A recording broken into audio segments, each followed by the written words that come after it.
سب سے زیادہ نکاح کو مشکل لڑکیوں نے بنایا ہوا ہے۔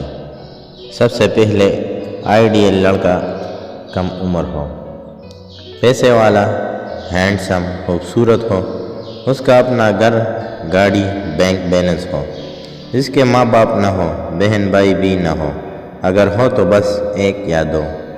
شادی میں 10 سے 15 تولے سونا، 40 سے 50 سوٹ، 10 سے 20 لاکھ حق مہر، 25 سے 30 ہزار ماہانہ جیب خرچ، ہر ہفتے ماں باپ سے ملنا ضروری ہوگا، گھر میں کام کاج کے لیے نوکرانی، روز شام کو باہر گھومنے جانا، رات کا کھانا باہر کھانا، لڑکی کے ماں باپ بہن بھائیوں کی مالی مدد بھی کرنا، وغیرہ وغیرہ۔ اب بتاؤ کون نکاح کو مشکل کرتا ہے؟ ہمارے معاشرے میں دوسری شادی کو گناہ سمجھتے ہیں۔ زنا کر لو تو لوگ کچھ دن بعد بھول جاتے ہیں، مگر دوسری شادی کر لو تو ساری زندگی تانے، لڑائیاں، اس لیے لاکھوں لڑکیاں گھروں میں ہی بیٹھی رہتی ہیں، عمریں گزر جاتی ہیں۔